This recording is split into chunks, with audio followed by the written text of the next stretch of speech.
হে WhatsApp guys, কেমন আছো সবাই? আশা করি সবাই খুব ভালো আছো। র্যান্ডম ভিডিও চ্যানেলের মুভির এক্সপ্লেনেশন সিরিজে আজকের পর্বে আমরা অসাধারণ একটা south Korean crime thriller cinema সম্পর্কে জানতে চলেছি, যে সিনেমাটির নাম হচ্ছে ইনোসেন্ট উইটনেস। আর এখানে একটা বিষয় উল্লেখ, এই সিনেমাটি চয়েস করার একটা কারণ রয়েছে, সেটা হচ্ছে সিনেমাটার আইএমডিবি রেট। এই সিনেমার আইএমডিবি রেট খুবই ভালো, 10-এ 7.4, এবং মাই ড্রামা লিস্টে এটার রেটিং হচ্ছে 10-এ 8.6। তো বুঝতেই পারছো এটার স্টোরিতে কেমন দম রয়েছে। আর এই সিনেমা সম্পর্কে যদি খুবই সংক্ষেপে বলি, সিনেমাটি নির্মাণে ব্যয় হয়েছে মাত্র 27 কোটি টাকা, আর বক্স অফিসে আয় করেছে প্রায় 200 কোটি টাকার মতো। আর এই সিনেমাটি রিলিজ পেয়েছিল 2019 সালে। তবে এই সিনেমা শুরু করার পূর্বে এই সিনেমা সম্পর্কে দুই লাইনে একটা কথা বলি, সেটা হচ্ছে এই সিনেমাতে আমরা একটা প্রতিবন্ধী মেয়েকে দেখবো। আল্লাহকে প্রতিবন্ধী বানিয়েছে ঠিক আছে, কিন্তু তারপর ওর ভেতর কিছু স্পেশাল অ্যাবিলিটি দিয়েছে। আর এই প্রতিবন্ধী মেয়েটাই মূলত একটা খুনের সাক্ষী হয়, কিন্তু প্রতিবন্ধী হওয়ার কারণে কোর্ট ওর জবান নিতে চায় না। আর আমাদের এই সিনেমার যে নায়ক, সে কিন্তু এই প্রতিবন্ধী মেয়েটার বিরুদ্ধে থাকে প্রথমে, কিন্তু পরে কোন কারণে কেন আমাদের নায়ক ওই প্রতিবন্ধী মেয়েটার পক্ষে চলে আসে,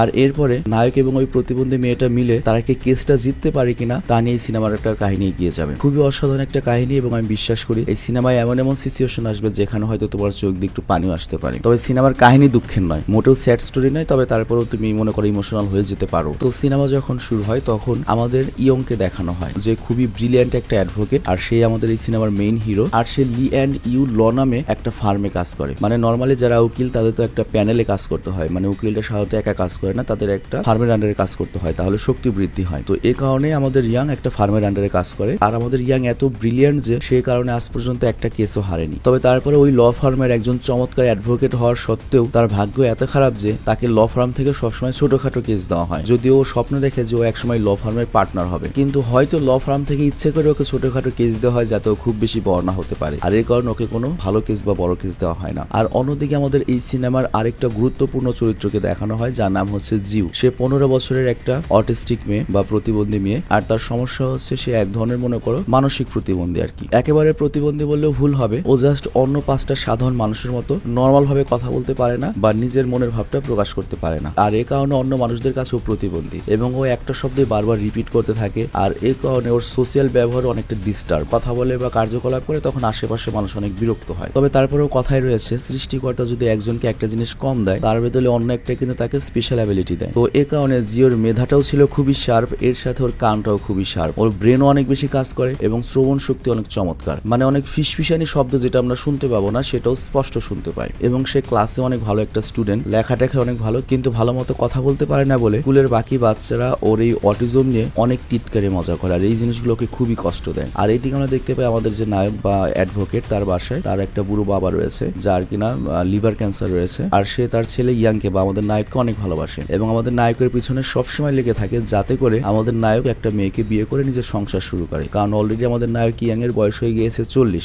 এখন যদি বিয়ে না করার কবে করবে? কিন্তু আমাদের নায়ক বিয়ে করছে না একটা কারণেই, তার বাবার অনেক টাকা ঋণের বোঝা তার উপরে পড়েছে। মানে সবাই নর্মালি কি পায়, বাবার কাছ থেকে পায় সম্পদ, কিন্তু আমাদের নায়ক রয়েছে হচ্ছে ঋণ। তো এই কারণে সে বিয়ে করতে যাচ্ছে না। আর আমাদের নায়ক ইয়ং এর একটাই বান্ধবী রয়েছে, সেটা হচ্ছে সুইন, আর সে একটা এনজিও তে জব করে, আর এই নন প্রফিট এনজিওর কাজ হচ্ছে মহিলাদের সাথে ঘটা অন্যায় এবং মিথ্যার বিরুদ্ধে কথা বলা, এবং এটা মনে করে সরকারি ট্রাস্টে বা মনে করে মানুষের টাকায় চলে আর কি। আর বর্তমানে সুইন এমন একটা কোম্পানির বিরুদ্ধে দাঁড়িয়েছে যেটা লিগ্যাল কেস আমাদের নায়কের ফার্মি দেখছে। তো এই কারণে আমাদের নায়ক আর নায়কের বান্ধবী মুখোমুখি অবস্থানে পড়ে গিয়েছে, আর এই কারণে আমাদের নায়ক একটু টেনশনও রয়েছে। তো যাই হোক, এরপর একদিন রাতে জিও করে কি তার ট্যাবে কার্টুন দেখছিল, আর তখনই সে সামনের বাসা থেকে চিৎকার চেঁচামেচির আওয়াজ শুনতে পায়, যেটা অন্য নর্মালি মানুষ শুনতে পেত না। আর তারপর জানলার কাছে গিয়েও দেখা শুরু করে, আর তখন সে দেখতে পায় যে একটা বয়স্ক লোক আর একটা মহিলা হাতাহাতি করছে। তো এটা দেখে নিষ্পাপ জিও খুব ডিস্টার্ব ফিল করে, কারণ ওখান থেকে আসা হালকা শব্দ জিওর কানে এসে জোরে জোরে লাগছিল। তো এতে জিও পুরো প্যানিক হয়ে যায় এবং সে মনে করে ভায়োলেন্ট হওয়া শুরু করে, আর তখন জিওর মা এসে তাকে শান্ত করে। আর পরদিন ওই বাড়িতে পুলিশ আসে এবং জানা যায় ওই বাড়িতে একটা বৃদ্ধ লোক মারা গিয়েছে, এবং সেটাকে মার্ডার মনে করে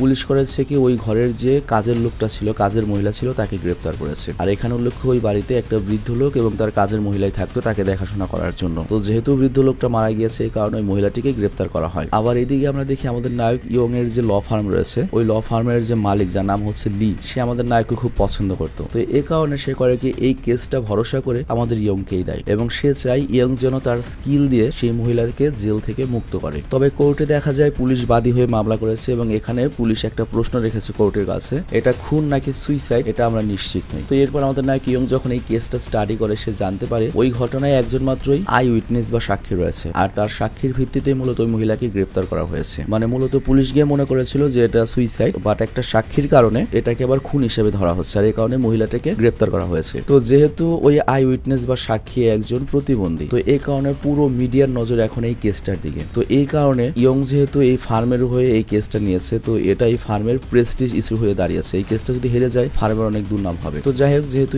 ইয়ং এই কেসটা হ্যান্ডেল করছে এবং এর পেছনে অনেকে মিডিয়া লিগে রয়েছে, তো এই জন্য ইয়ং এর একটু প্রেজেন্টেবল হওয়া খুব জরুরি। তো এই জন্য ওই ফার্মের যে মালিক লি ইয়ংকে একটা দামি স্যুট দেয় আর একটা মার্সিডিজ বেঞ্জ গাড়ি দেয়, যে এত দামি একটা উকিল এই কেসটা লড়ছে। মানে ইয়ং এর স্বপ্ন আস্তে আস্তে সত্যি হতে শুরু করেছে। তো পরদিন ইয়ং জেলে গিয়ে করে কি, ওই বাড়ির কাজের মহিলা যার নাম হচ্ছে মিরাশি, তার সাথে দেখা করে। তো মিরাশি তখন ইয়ংকে সেই রাতের সকল ঘটনা খুলে বলে। তো সে বলে ওই রাতে আমি কোনো কিছুর আওয়াজ শুনতে পাই, আর এর জন্য আমি মালিকের বেডরুমে যাই, আর সেখানে গিয়ে দেখি আমার মালিক কিম সে নিজের মুখে প্লাস্টিক ব্যাগ লাগিয়ে সুইসাইড করার চেষ্টা করছে। তো আমি তখন তাকে প্লাস্টিকের ব্যাগ ছেড়ে বাঁচানোর অনেক চেষ্টা করছিলাম, কিন্তু আমার হাত দিয়ে যখন প্লাস্টিক ছেড়ে না, তখন কিচেন থেকে আমি কেচে আনতে যাই, বাট ততক্ষণে সে মারা গিয়েছে। আর মিরাশি এখানে আরো বলে, মানে ওই কাজের লোক, যে তাকে মারার আমার কোনো মোটিভই থাকতে পারে না, কোনো কারণই নেই, আমি তাকে কেন মারবো, উল্টো তাকে মেরে আমি তো ঘর ছাড়া হয়ে গিয়েছি। আর এরপর আমাদের নায়ক ইয়ং করে কি, জিওর বয়ানটা চেক করে, যেটা সে সরকারি উকিলের অফিসে দিয়েছিল, সেই ভিডিওটা দেখে। আর ওখানে দেখে ইয়ং বুঝে যায় যে এই প্রতিবন্ধী মেয়েকে যদি কোর্টের সাক্ষীর বক্সে দাঁড় করানো হয়, তাহলে হয়তো কোর্টের যে জজ সে এই মেয়ের বয়ান নেবে না, কারণ সে একটা প্রতিবন্ধী। আর এই কারণে আমাদের নায়ক ইয়ং এমনিতে এই কেসটা জিতে যাবে, মানে ও খুব মনে করো প্রফুল্ল হয়েছে যে ইজি কেস। তো এরপর আমাদের নায়ক করে কি, কিমের ঘরে যায়, মানে যে বুড়ো লোকটা মারা গিয়েছে, মার্ডার হয়েছে বা সুইসাইড করেছে। তো তখন কিমের ছেলে, মানে যে বুড়োটা মারা গিয়েছে তার ছেলে জিম ইয়ংকে বলে এটা মার্ডার নয়, এটা সুইসাইডই হতে পারে, আর এতে আমাদের কাজের মহিলার কোনো হাত নেই। আর এখানে আমরা আরেকটা বিষয় জানতে পারি, যেটা শুনে আমরা অবাক হয়ে যাই, সেটা হচ্ছে ওই বুড়ো লোকটার ছেলেই মূলত আমাদের নায়ক ইয়াং এর ফার্মকে হায়ার করেছে ওই কাজের মহিলার পক্ষে হয়ে লড়াই করতে। তো ইয়াং এতে একটু অবাক হয়, তবে তারপরেও আমাদের নায়ক ইয়াং যায় হচ্ছে সেই বৃদ্ধ কিমের রুমে, আর সে জানালা দিয়ে সামনের ঘরের জানালা দেখে, যেটা দিয়ে সেই প্রতিবন্ধী মেয়ে জিও ওই ঘটনাটা দেখেছিল। তো এরপর সে করে কি, জিওর সাথে দেখা করতে ওদের বাড়িতে যায়, বাট জিওর মা ইয়ংকে জিওর সাথে দেখা করতে মানা করে দেয়, এবং তিনি ইয়ংকে বলেন এই ঘটনা ঘটার পর থেকে আমার মেয়ে সারা ঠিক মতো ঘুমাতেই পারেনি, তো আমি ওকে বিরক্ত করতে চাই না। তো এরপর আমাদের নায়ক ইয়ং করে কি, একজন প্রতিবন্ধী এক্সপার্টের সাথে দেখা করে এবং জিওর ভিডিও দেখায়, আর তখন সেই এক্সপার্ট ইয়ংকে বলে এই মেয়েটা প্রতিবন্ধী হলে অনেক বুদ্ধিমতী, কিন্তু এই ধরনের মানুষগুলো যেহেতু নিজের পৃথিবীতেই ডুবে থাকে, এজন্য তারা লজিক্যালি আমাদের আর পাঁচটা মানুষের মতো সাধারণ বিহেভ করতে পারে না বা ব্যবহার করতে পারে না। তবে যে সরকারি উকিল ওর সাথে কথা বলেছে তার অটিজম সম্পর্কে অনেক ভালো নলেজ রয়েছে, আর এই কারণে জিও তার সামনে কমফোর্টেবলি কথা বলতে পেরেছে। তো তুমি যদি ওর সাথে কথা বলতে চাও, তাহলে তোমাকেও আগে জিওকে বুঝতে হবে। তো এখানে ইয়ংও মূলত চায় জিওকে উইটনেস বক্সে দাঁড় করিয়ে ওর স্টেটমেন্ট নিতে, কারণ কেসের রেজাল্ট ডিপেন্ড করছে টোটাল ওই প্রতিবন্ধী মেয়ের কথার উপরে। তো এরপর আমাদের নায়ক ইয়ং করে কি, তার বান্ধবী সুইনের সাথে দেখা করে এবং ওকে বলে তুমি যে বড় কোম্পানির বিরুদ্ধে লড়াই করছো, ওটা লড়াইটা ছেড়ে দাও, কারণ ওদের সাথে তুমি জিততে পারবে না, বেটার হবে ওই কোম্পানির সাথে তোমরা সেটেলমেন্টে চলে যাও, মানে লিয়াজও করে নাও আর কি। তো এই কথা শুনে নায়িকার বান্ধবী অনেক কষ্ট পায়, কারণ সে চাইছিল যে তার বন্ধু অন্তত তার সাপোর্টে থাকুক, আর সেটাও জানে যে ওই কোম্পানি তার বন্ধুর ল ফার্মকেই হায়ার করেছে, তো এই জন্য তার বন্ধু তার পক্ষে না এসে তার ল ফার্মের পক্ষে ওকালতি করলো। তো এটা নিয়ে মন খারাপ করে নায়কের বান্ধবী। আর এইদিকে আমরা দেখি ট্রায়ালের আগে জজ করে কি দুই পক্ষের উকিলকে ডাকে। তো আমাদের নায়ক ইয়ং তখন জজকে বলে জিওর বয়ানের ভিত্তিতে আমার ক্লায়েন্টকে দোষী সাব্যস্ত করা হয়েছে, তো এর জন্য আমার অধিকার রয়েছে জিওকে জিজ্ঞাসাবাদ করার, নয়তো এই কেসটা একপাক্ষিক হয়ে যাবে। তো জজ এতে রাজি হয়ে যায় এবং সরকারি উকিল লুইকে বলে শুনানির সময় অবশ্যই জিওকে যেন কোর্টে পেশ করা হয়। আর কোর্ট শেষে আমাদের নায়ক ইয়াং জানতে পারে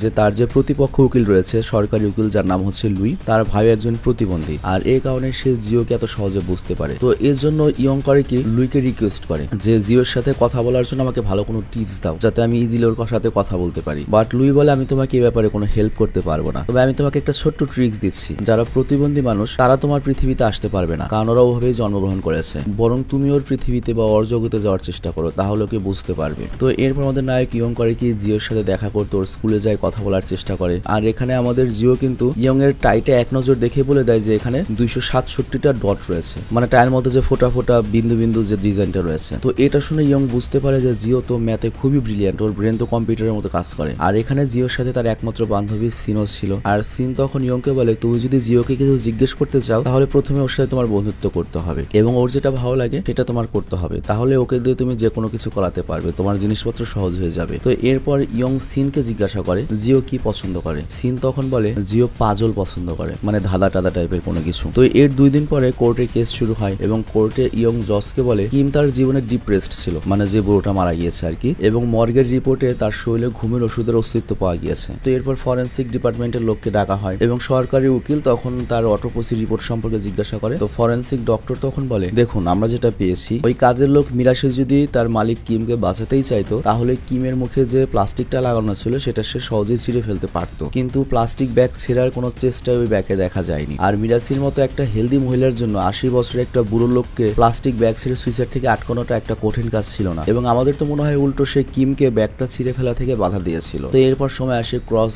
এক্সামিন করার পালা, মানে ইয়ং ওই জিনিসটা তার পক্ষ থেকে এক্সামিন করবে। তো ইয়ং এরপর স্ক্রিন পেপারে একটা লেখা দেখায়, সেটা হচ্ছে যে কোন একটা রোগা পাতলা লোক সুইমিং পুলে ডুবে সুইসাইড করার চেষ্টা করে, আর তখন একটা শক্তিশালী লোক তাকে বাঁচানোর চেষ্টা করে কিন্তু বাঁচাতে পারেনি, কারণ সুইসাইড করার সময় যে কোনো দুর্বল লোকের শরীরে একটা সুপার পাওয়ার চলে আসে। আর একটা মানুষ তখনই সুইসাইডের চিন্তা করে যখন সে তার জীবনের শেষ স্টেপটা নেয়। তো এর জন্য হয়তো কিমকে বাঁচানো যায়নি। আর এই লেখাটা কিন্তু বা ওই রিপোর্টটা কিন্তু এই ফরেন্সিক ডক্টরে দিয়েছিল, তো এই কারণে সে আর মানা করতে পারে না। আর ইয়ং তখন জসকে বলে, তার মানে ঠিক এভাবেই দুর্বল 80 বছরের বুড়ো কিমের শরীরেও এক ধরনের অদ্ভুত শক্তি চলে এসেছিল সুইসাইডের সময়, যেটাকে মিরাশি বা এই কাজের লোক প্রতিহত করতে পারেনি। তো এই জন্য সে কিমকে সুইসাইড থেকে থামাতে পারেনি। তো এরপর আমাদের নায়ক বা ইয়ং জাসকে বলে যে কিমের প্লাস্টিক ব্যাগের মধ্যে এক ধরনের হাইড্রোকার্বন পাওয়া গিয়েছে, আর এই ধরনের হাইড্রোকার্বন মূলত যারা নর্মালি প্লাস্টিক ব্যাগ দিয়ে সুইসাইড করার চেষ্টা করে তারা ব্যবহার করে, মানে এটার ভিতর কার্বন ডাইঅক্সাইড থাকে এবং দ্রুত তারা মনে করো যে অক্সিজেন লেস হয়ে মারা যায়, মানে ওই ব্যাগটার ভেতরে স্প্রে করে যাতে দ্রুত মারা যায়। তো এই সম্পর্কে ইন্টারনেটেও তথ্য দেখানো হয়। আর এরপর ইয়ং করে কি কোর্টের সেই সুপার মার্কেটের ক্লিপটাও দেখায় যেখানে ওই বুড়ো কিম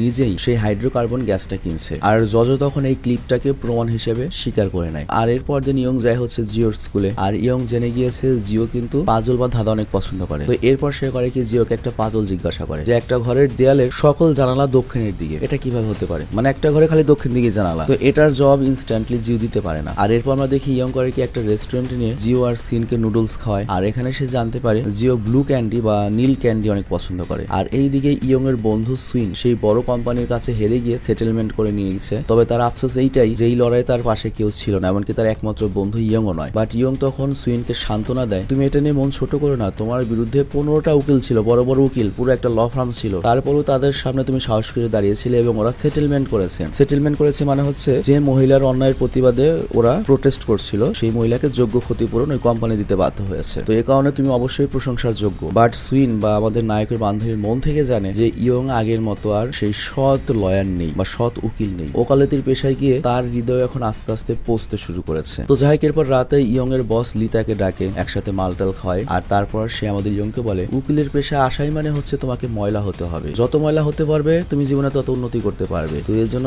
আবেগ বিবেক এক সাইডে রেখে সবসময় ময়লা হওয়ার চেষ্টা করো, সিরিয়াসলি কথাটা সত্য। আর তারপর ওই ল ফার্মের মালিক বা বস লি ইয়ংকে আরো বলে তুমি যদি এই মিরাশির কেসটা জিতে যাও তাহলে ওই বুড়ো কিমের ছেলে সে বলেছে যে তাদের যে কোম্পানি রয়েছে সেটার যে লিগ্যাল ডিপার্টমেন্ট সেটা সামলানোর দায়িত্ব তোমার থাকবে। তো এখানে একটা বিষয় বুঝিয়ে বলি, বড় বড় যত কোম্পানি রয়েছে বা ফার্ম রয়েছে বা যত বড় বড় মানুষ রয়েছে তারা করে কি হুদাই উকিলদের মনে করো যে প্রতি মাসে একটা ফি দেয়, আর এর বিনিময়ে ওই উকিলের দায়িত্ব থাকে হচ্ছে সেই লোকটা কখনো কোনো সমস্যায় পড়লে তাকে উদ্ধার করে নিয়ে আসবে। তো মনে করো ওই বুড়ো লোকটার ছেলে তার কোম্পানির এই দায়িত্বটা ওদের ফার্মকে আর কি দেবে। আর এখানে লক্ষ্য ওই বুড়ো লোকটার ছেলে অনেক বড় বিজনেস টাইফুন এবং ধনী, আর এই ডিল হাতে আসলে এই লির ফার্মের অনেক দাম বাড়বে এবং নামও বাড়বে। আর এই কারণে লি করে কি প্রথমবারের মতো আমাদের নায়ক ইয়াংকে পার্টনারশিপ অফার করে যে এই ডিলটা যদি হয় 50-50। তো এই কথা শুনে তো ইয়াং আকাশে উঠতে থাকে, এবং এখানে লক্ষ্য একটা ল ফার্ম যতগুলো কোম্পানির সাথে মনে করে এরকম ডিলে আসতে পারবে ততদের লাভ, প্রতি মাসে মনে করে যে ইন্স্যুরেন্সের মতো টাকা আসতেই থাকবে, আর ঝামেলা হলে তো কথাই নেই, টাকাই টাকা। আর এই কারণে বড় বড় কোম্পানি মনে করে মানুষের জমি দখল করে বা এত মার্ডার করে বা এত কিছু করে অলওয়েজ বেঁচে যায়, কারণ যত বড় নাম করা ল ফার্ম জজরাও তাদের বিরুদ্ধে রায় দিতে ভয় পায়। তো আমাদের মতো সাধারণ মানুষ একটা কোম্পানির সাথে জীবনের জন্য পারবে না। তো যাই হোক, এরপর ইয়ং করে কি রাতে ঘরে আসে, আর তখন জিও করে কি ওর ফোনে মেসেজ দেয়, এবং এখানে জিও ইয়ং এর করা পাজলের বা ধাঁধার অ্যান্সার দিয়েছে। সেটার উত্তর ছিল হচ্ছে যদি কোনো ঘর নর্থ পোলে থাকে তাহলে সকল জানালা সাউথের দিকে হবে। নর্থ পোল মানে এখানে বোঝানো হয়েছে তোমার ওই মনে করো অ্যান্টার্কটিকা বা বরফের যে জায়গাটা, পেছনে তো সব থাকবে বরফ, ওখানে তো আর তোমার কোনো থাকবে না, জানলা থাকবে না, তো জানলাটা সামনের দিকে থাকবে বা এরকম একটা কিছু বুঝিয়েছে। আর এখানে ইয়ং বুঝে যায় যে জিওর কাছে যেতে হলে ওকে রোজ একটা করে নতুন নতুন ধাঁধা দিতে হবে, আর সেটির জবাবের জন্য জিওর সাথে ওর কথাও বাড়বে। তো এরপরে আমাদের ইয়ং করে কি একটা বই কেনে এবং সেই বই থেকে নতুন নতুন ধাঁধা বের করে জিওকে দিতে থাকে, আর জিও অনেক ব্রিলিয়ান্টলি সেই পাজলের জবাব দিতে থাকে। আর এতে আমরা জানতে পারি যে অটিস্টিক যে মানুষগুলো রয়েছে বা প্রতিবন্ধী যে মানুষগুলো রয়েছে, মেন্টালি ডিজেবল, তাদেরকে আসলে পুরোপুরি ডিজেবল বলা যায় না, উল্টো তাদের ভেতরে কোনো না কোনো একটা স্পেশাল গুণ থাকে যেটা তাদের একজন সাধারণ মানুষের কাছ থেকে অনেক বেশি স্মার্ট করে। তো যাই হোক, এরপর ইয়ং রেগুলার জিওর সাথে দেখা করতে তার স্কুলে যায়, আর জিও তার অপেক্ষা করতে থাকে। আর এরপর ইয়ং করে কি ওই বুড়ো লোকটার ছেলের যে ফার্ম সেটার যে লিগ্যাল ডিপার্টমেন্ট রয়েছে সেখানে জয়েন করে, মানে আমাদের নায়কের অনেক উন্নতি হয়েছে। আর এরপর একদিন ইয়ং করে কি জিওর সাথে আবারও দেখা করতে তার স্কুলে যায়। আর তখন সে দেখে যে রাস্তায় জিওর সবচেয়ে বেস্ট ফ্রেন্ড সিন জিওকে মারছে, টর্চার করছে। তো ওই মুহূর্তে ইয়ং বাঁচায়, কিন্তু সিনের এই ব্যবহারে জিওর প্যানিক অ্যাটাক শুরু হয়ে যায় যে একমাত্র ঘনিষ্ঠ বান্ধবী সে আমার সাথে এরকম করলো, এবং তখন ও প্যানিক অ্যাটাকের কারণে অজ্ঞানী হয়ে যেতে লাগে। ওই মুহূর্তে ইয়ং করে কি ইমার্জেন্সিকে হসপিটালে নিয়ে যায়। আর এই ঘটনায় জিওর মা অনেক শক পায়। আর ইয়ং তখন তাকে বলে আমার মনে হয় জিওকে স্পেশাল চাইল্ড স্কুলে দেওয়া উচিত, মানে বিষয়টা বুঝিয়ে বলি প্রতিবন্ধীদের স্কুলে। তো জিওর মা এই কথাটা শুনে অনেক কষ্ট পায় এবং বলে আমার মেয়ে যে কোনো সাধারণ মানুষের চেয়ে অনেক বেশি বুদ্ধিমতী। যে বয়সে একটা বাচ্চা কোনো শব্দ বলতে পারতো না, ওই সময় আমার মেয়ে পুরো একটা বাক্য বলতে পারতো। আর এই কারণে আমাদের মেয়েকে অনেক জিনিয়াস আমরা মনে করতাম, কিন্তু আমরা বুঝতে পারিনি যে এটা একটা ওর ডিসেবিলিটি ছিল। তবে তারপরেও ও পুরোপুরি ডিসেবল মানুষ নয়। আমি তো মনে করি আমার মেয়ে সাধারণ মানুষের চেয়ে অনেক বেশি স্পেশাল, কিন্তু মানুষ কেউ একে বুঝতে চায় না। তো এরপর আমরা দেখি রাতে ইয়ং জিও আর তার মাকে বাসায় ড্রপ করে দেয়। আর তখন জিওর মা ইয়ংকে তাদের ঘরে আসার জন্য ইনভাইটেশন দেয়। তো এরপর ইয়ং করে কি জিওর রুমে আসে এবং ইয়ং এখানে জানতে পারে যে জিও বড় হয়ে ওরই মতো উকিল হতে চায়। তো এই কারণে সে জিওকে জিজ্ঞাসা করে তুমি কেন লয়ার হতে চাও? আর তখন জিও বলে কারণ উকিলরা ভালো মানুষ হয়, তারা অন্য লোকদের সাহায্য করে, আর আমিও মানুষদের সাহায্য করতে চাই। তো ওর এই নিষ্পাপ জবাব শুনে ইয়ং মনে করে পুরো শকড হয়ে যায়, কারণ সে জানে যে আজকের এই পৃথিবীতে উকিলের মতো নোংরা আর কোনো পেশা নেই। কিন্তু তখনই জিও তাকে আবারও জিজ্ঞাসা করে আপনি তো ভালো মানুষ তাই না, কারণ আপনি নিজেও একজন উকিল। তো ইয়ং তখন পুরো চুপচাপ জিওর দিকে তাকিয়ে থাকে। আর তারপর জিও ইয়ংকে বলে আমার বান্ধবী সিন সবসময় হাসি খুশি ছিল, ওর মুখে সবসময় হাসি থাকতো, আর এই কারণেও আমাকে ব্যবহার করতে পেরেছে। আর আপনিও তো অনেক হাসেন, আপনিও কি আমাকে ব্যবহার করবেন? তো জিওর এই প্রশ্নের কোনো উত্তরই ইয়ং এর কাছে ছিল না। তো যাই হোক, এর পরের দিন কোর্টে জিওকে পেশ করার সময় আসে এবং জিওর মা জিওকে কোর্টে নিয়ে আসে, কিন্তু সেখানকার মানুষের আওয়াজে জিও পুরো ভরকে যায়। আর তারপর কোর্টে কেস শুরু হয়। আর জিও তখন কোর্টকে বলে সেই রাতে মিরাশি মানে ওই কাজের লোকই কিমকে খুন করেছে, কারণ ওই কাজের লোকের মুখে তখন হাসি ছিল। আর সুইসাইড থেকে বাঁচানোর সময় কারো মুখে হাসি থাকার কথা নয়। বাট তখন আমাদের নায়ক ইয়ং এর যে ল ফার্মের বস, সে করে কি অটিজমের উপরে লেখা ডক্টর একটা বই দেখায় এবং সেখানে লেখা ছিল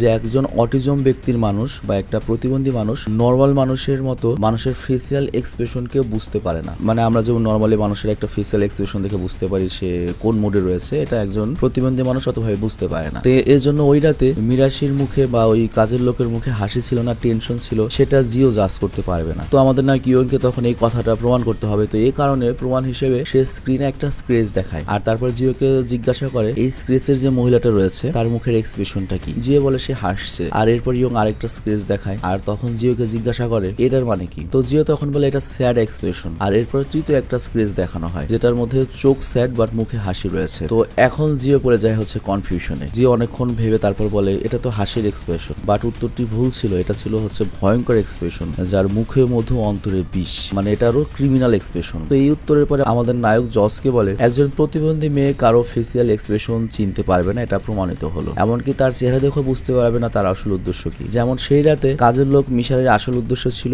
কিমকে বাঁচানো, মেরে ফেলা নয়। আর মানুষের ফেসিয়াল এক্সপ্রেশন চিনতে না পারাটাও কিন্তু জিওর একটা ডিসএবিলিটি। কিন্তু এই কথা শুনে কোর্টের জাজ জানায় যে 2 সপ্তাহ পরে এটা শুনানি হবে, মানে এর মাঝখানে বিপক্ষ দলের যে উকিল রয়েছে তাকে আরেকটা সুযোগ দেওয়া হলো, তুমি তোমার মতো আরো প্রমাণাদি নিয়ে আসো। মানে কোর্ট কিন্তু একদিনে উঠবে, একদিনে তোমার ঝামেলা শেষ তা নয়, রেগুলারলি শুনানি হয়, 2 পক্ষই সময় পায়। তো যাই হোক, এরপরের দিকে আমরা দেখি সন্ধ্যায় জিও ইয়ংকে কল করে এবং জিজ্ঞাসা করে আমি কি তাহলে সত্যি প্রতিবন্ধী? আসলে কোর্টে তো আমাদের নায়ক ইয়ং কেস জিততে এটাই প্রমাণ করেছে যে জিও একটা প্রতিবন্ধী। তো ইয়ং এটার কোনো উত্তর দিতে পারে না, বাট ও এটা বুঝতে পারে যে ওর কাজের জন্য জিও অনেক কষ্ট পেয়েছে। তো এই কারণে তাড়াতাড়ি জিওর সাথে দেখা করতে আসে। বাট জিওর মা ইয়ং এর ব্যবহারে এত কষ্ট পেয়েছে যে সে ডাইরেক্ট জিওর সাথে দেখা করতে মানা করে দেয়। আর তার কথা শুনে ইয়ংও বুঝতে পারে যে কেসটা জেতার জন্য সে একটা নিষ্পাপ অটিস্টিক মেয়েকে ধরা কোর্টে পাগল প্রমাণ করেছে, তাও কিনা যে মেয়েটা তার উপর ভরসা করতে শুরু করেছিল। তো যাই হোক, 2 সপ্তাহ পরে কোর্ট করে কি জিওর বয়ানকে খারিজ করে দেয়। মানে জিও যে বয়ান দিয়েছিল যে ওই মিরাশি খুনি, তো ওর বয়ানটা খারিজ করে দেয়, জিওকে পাগল প্রমাণ করে বা প্রতিবন্ধী প্রমাণ করে এবং মিরাশিকে নির্দোষ বলে মুক্তি দিয়ে দেয়। তো ইয়ং কেস জিতে যায়। বাট কোর্ট থেকে বের হতে আমরা দেখতে পাই ওই বুড়ো লোকটার যে ছেলে জিম, তার চেহারা একটা অদ্ভুত হাসি, ঠিক সেরকম চোখটা অন্যরকম বাট মুখে অদ্ভুত হাসি। আর ঠিক এরকম একটা শয়তানি হাসি মিরাশির চোখে দেখা যায়। চোখে দেখাচ্ছে মনে করো যে খুশি ভয়ের, তো বাট মুখে একটা শয়তানি হাসি। আর এটাই কিন্তু তৃতীয় এক্সপ্রেশনটা ছিল যেটা আমাদের জিও বুঝতে পারেনি, কিন্তু ইয়ং এটা বুঝতে পারে যে ওদের মধ্যে নিশ্চয়ই সমস্যা রয়েছে। এবং কেস জেতার পরে দেখা যায় ওই কাজের লোক মিরাশি তার উকিল ইয়ং এর সাথে ভালো মতো কথাও বলে না এবং সে তার ছেলেকে খুঁজতে ব্যস্ত হয়ে পড়ে। আর তারপর ইয়ং খোঁজ খবর নিয়ে জানতে পারে যে মিরাশির একটা নাজায়েজ বাচ্চা রয়েছে আর তার চিকিৎসার জন্য মিরাশির অনেক টাকা দরকার। আর ওই বুড়ো কিমের মৃত্যুর পরে মিরাশি একটা এনজিও থেকে অনেক টাকা পেয়েছে, আর ওই এনজিওর মালিক আবার হচ্ছে কি ওই বুড়োর যে ছেলে কিমেরি। ইয়ং তখন বুঝতে পারে যে সে কত বড় একটা ভুল করেছে, এখানে কত বড় একটা ঘাপলা রয়েছে। আর এই ঘাপলাকে সঠিক প্রমাণ করার জন্য সে একটা অথেস্টিক মেয়ের সত্য বয়ানকে মিথ্যা প্রমাণ করে একটা খুনিকে জেল থেকে মুক্ত করেছে। রয়েছে। আবার ওদিকে বান্ধবী সিউনও বুঝে যায় যে ইয়ং আর তার রাস্তা আলাদা। নায়কের বান্ধবী সত্যের জন্য লড়াই করছে, আর আমাদের নায়ক ইয়ং মার্সিডিজ বেঞ্জের জন্য টাকা পয়সার জন্য নোংরামিতে বা তার হৃদয়কে নষ্ট করে দিয়েছে। কিন্তু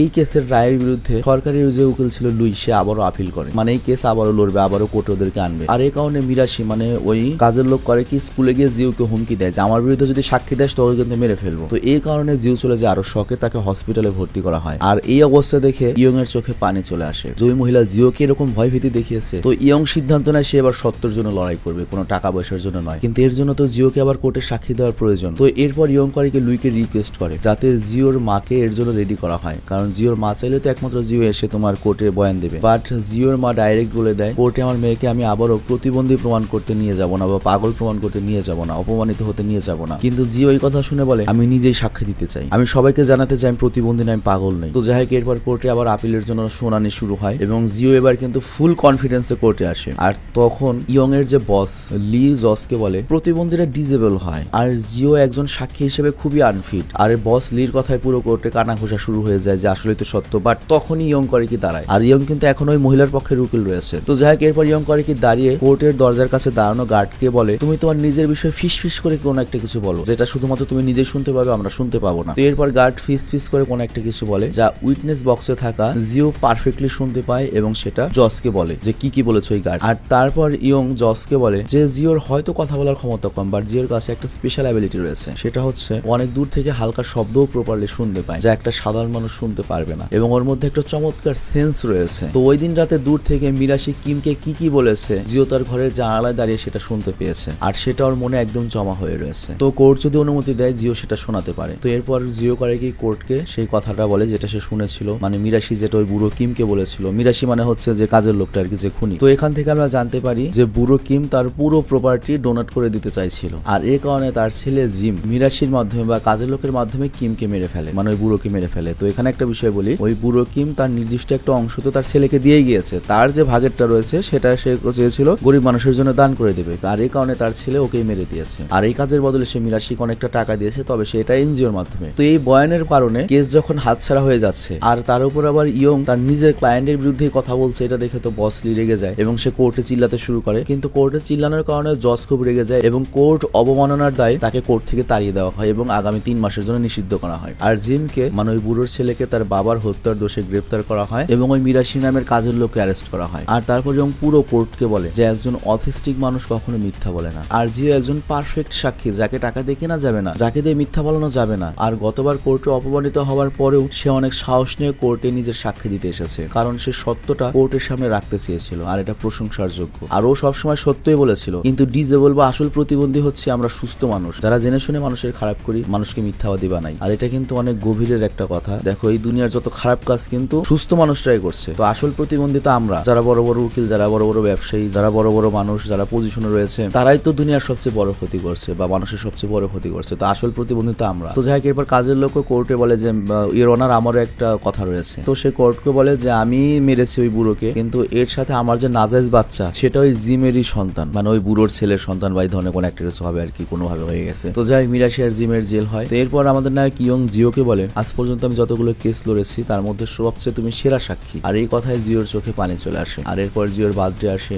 এবং ইয়ং জিওর জন্য গিফট নিয়ে আসে। তো জিও তখন ইয়ংকে বলে আমি স্পেশাল চাইল্ড স্কুলে জয়েন করছি, মানে প্রতিবন্ধীদের স্কুলে, আর ওখানে গেলে আমাকে মিথ্যা নিজেকে নর্মাল দেখানোর চেষ্টা করতে হবে না, কারণ আশেপাশের সবাই আমার মতোই প্রতিবন্ধী। তো এই কথা শুনে ইয়ং খুব কষ্ট পায়, আর এটাও বুঝতে পারে যে জিও বুদ্ধিমতী হওয়ার সাথে সাথে খুব বুঝদারও। তো যাই হোক এরপর ইয়ং কারিকে ওকে একটা পাজলের বই গিফট করে এবং ওর ফেভারিট ব্লু ক্যান্ডিও দেয়। আর এরপর ইয়ং যখন চলে যেতে লাগে তখনই জিও কারিকে ওকে কল করে এবং বলে আপনি খুব ভালো একটা মানুষ। তো ইয়ং এর কাছে এই কথাটা ছিল হচ্ছে পুরো দুনিয়ার সবচেয়ে বড় অ্যাওয়ার্ড পাওয়া, এবং এই কথা শুনে ওর চোখ দিয়ে কান্না করতে থাকে। আর এখানে ইয়ং উত্তর দেয় আমি জাস্ট ভালো হওয়ার চেষ্টা করছি। আর তখনই জিও এসে করে ইয়ংকে জড়িয়ে ধরে এবং ইয়ংকের চোখে মুখে হাসি ফুটে ওঠে। আর আজকে ইয়ং যে সুখটা পেয়েছে হয়তো কেস হেরে, এই সুখটা সে মার্সিডিজ বেস বা 1 কোটি টাকা পেলেও পেত না। তো ইয়ং তার জীবনের মেন উদ্দেশ্যটা বুঝতে পারে যে লাইফে টাকাই সব না, সুখেরও একটা ব্যাপার রয়েছে। একটা ভালো কাজ করলে যে একটা সুখ, ওইটা টাকায় আসে না। তো এরপর ইয়ং তার বান্ধবীর সাথে দেখা করে এবং বলে আমি ওই ল ফার্ম ছেড়ে দিয়েছি এবং আমি এখন থেকে তোমাদের যে এনজিও রয়েছে এটার যে সৎ পথের লড়াই রয়েছে সেটাই আমি হেল্প করবো, আর আশা করি তুমি আমাকে তোমার দলে নেবে। তো এরপর তারা একে অপরের হাত ধরে, আর এখানে কিন্তু নর্মাল ব্যাপার না, তারা হয়তো বিয়েও করে নেবে, কারণ আমাদের নায়ক তো বিয়ে করেনি, নায়িকাও বয়স হয়ে গেছে, বিয়ে করেনি। এরকম একটা হ্যাপি এন্ডিং এর সাথে সিনেমাটি শেষ হয়ে যায়। আমি জানি না সিনেমাটি তোমাদের কেমন লেগেছে, কারণ